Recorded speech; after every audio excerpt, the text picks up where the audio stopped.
Hello guys, Kakarot197 again, this time with a review of the recently released 1/144th scale high-grade Universal Century GM II from the Zeta Gundam series.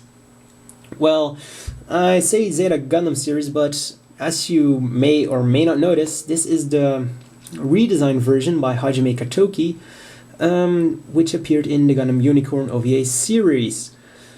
Well, the only major difference being that the feet are those of the Jim Kai. The Jim II feet are basically just Jim's feet, but with a slash, so yeah, it kind of has like toes, I suppose. I kind of like those, so it's a bit of a shame, but yeah. Still, it's Hajime Katoki, so I'm okay with it. Well, for the Jim II now. This is probably one of the most grunty grunt mobile suits out there. During the series, it got dismembered, beheaded, it exploded, it got chopped into pieces, and so forth and so forth and so on. Anything bad that can happen to a mobile suit, it happened to this guy. Yeah, pretty much seconds after it appeared on the screen, it blew up. So yeah, it never was of any real use during the war. If I recall correctly, that, well, when the Grips War started, this was already an outdated mobile suit, so yeah, this is really the epitome of a grunt mobile suit. Well, I think it did get one kill during the Jabro drop operation. It killed a 7-year-old goof fly type. I mean, really, isn't that an awesome achievement?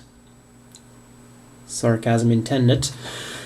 So yeah, you definitely won't be getting this guy because it did some whopping things.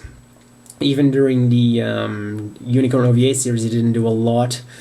Though it should be noted that this mobile suit was piloted by Jack Bayard, a video game character. So I suppose this machine did kick some ass when it was piloted by Jack Bayard. Unfortunately, not in any of the mangas or anime series I've seen. Quite unfortunate because I do like the little mobile suit. Now, for colors, as you can see, this is the Earth Federation version, featuring the standard red on the body, shields bottom of the feet, white for most of the body, a very darkish gray for cockpit hatch, lower body here, most of the joints, beam rifle, of course backpack.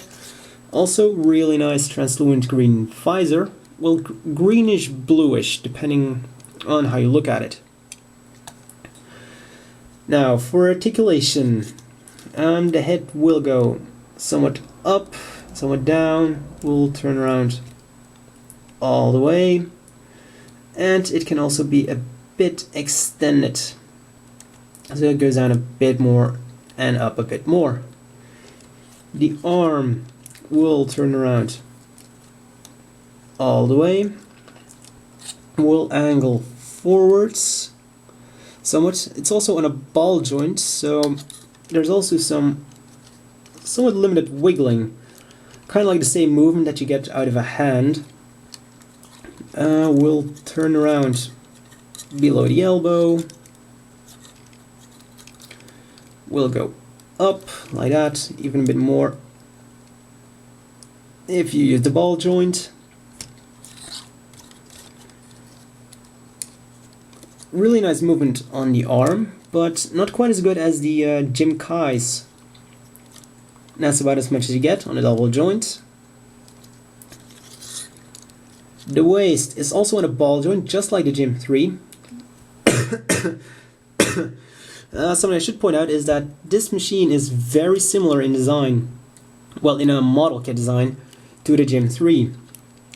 So it will turn around all the way.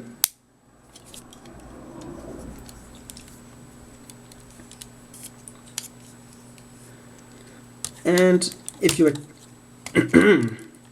extend it a little bit, it will also wiggle a bit. As I've already shown, if you extend too much, pop it goes.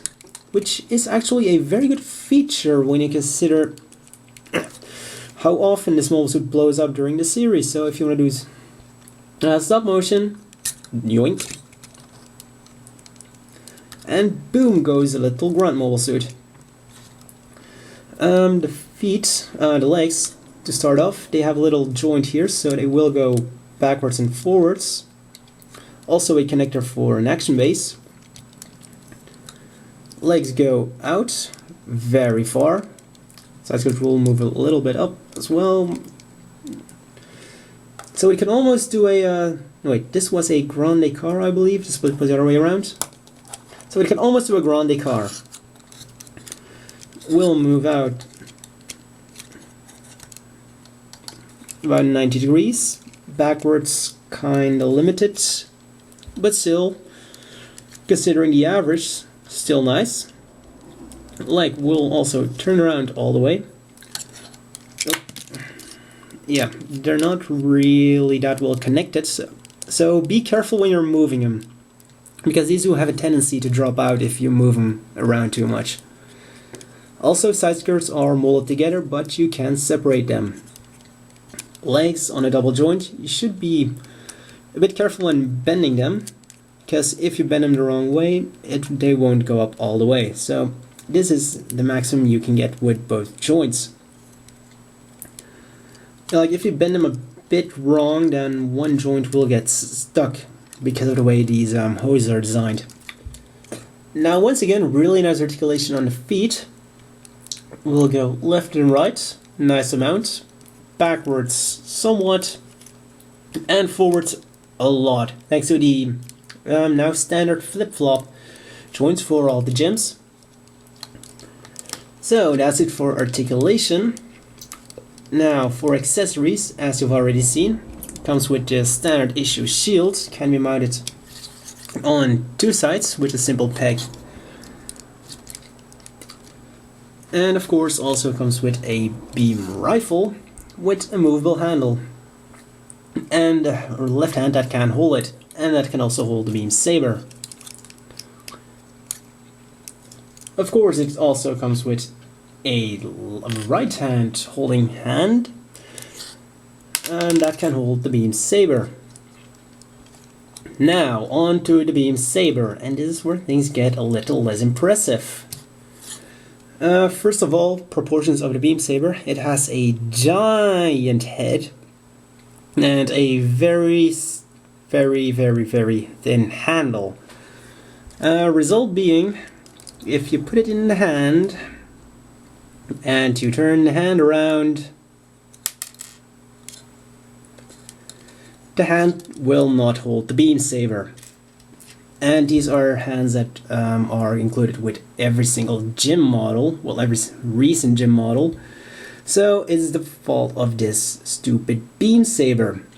Also, for those who have seen my Gym 3 review and remember my rant about the beam sabers there, well, on the Gym 3, the beam saber, the beam sabers had a really hard time fitting in the handle. Well, this time it was even worse. I literally couldn't get the beams in the handle.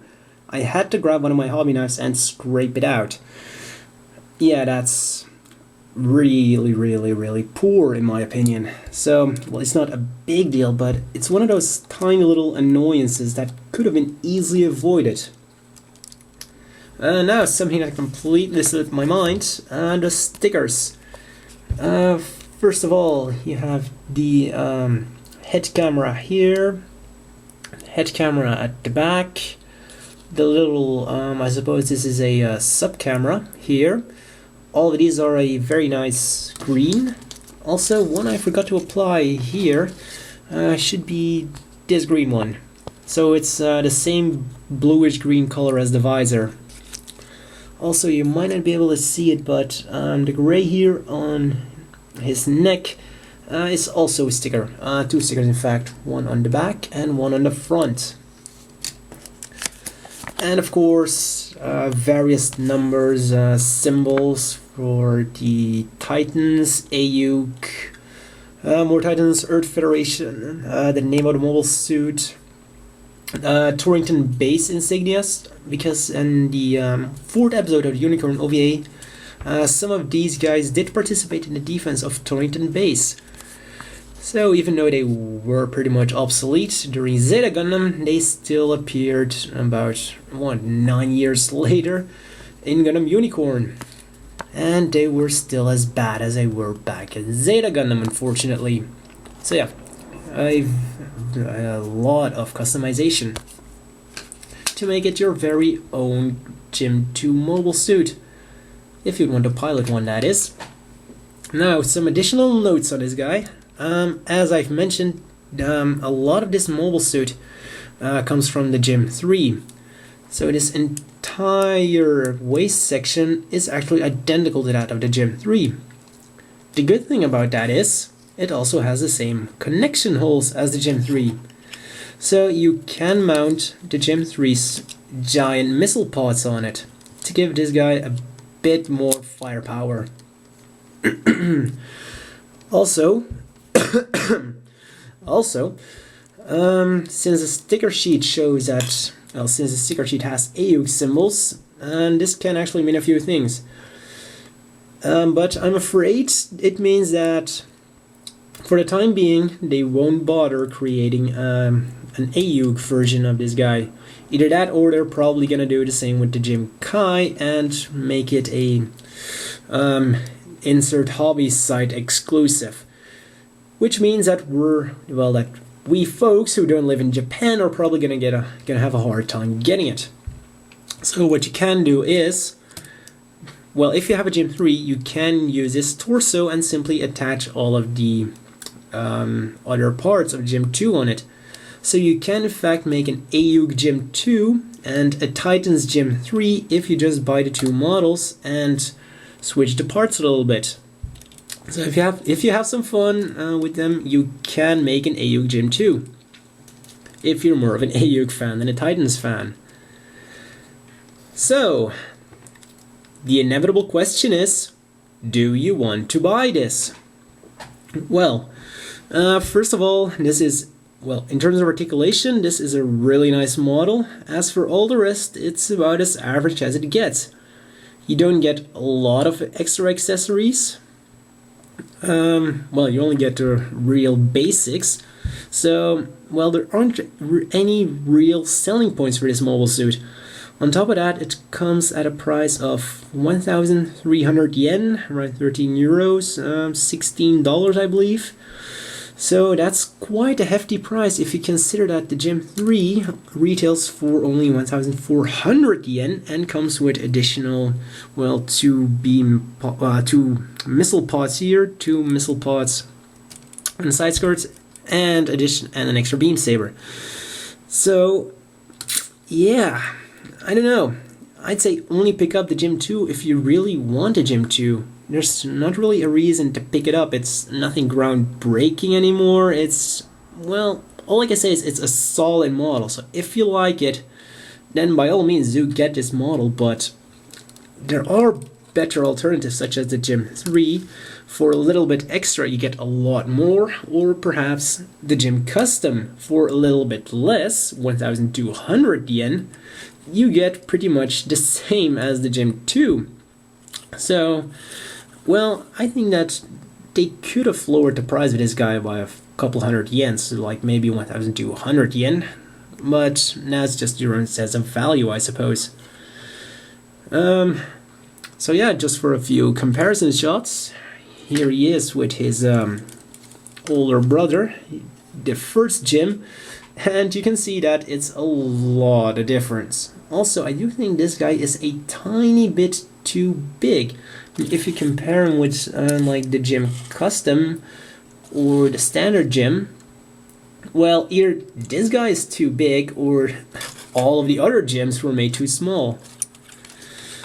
Also, don't forget about the beam saber floss. So, well, this is one review. I can't really say you must buy this guy. It's a solid kit. Long story short, it's a solid kit, but there just aren't any real selling points. Well, that's all for now. and see you at the next review.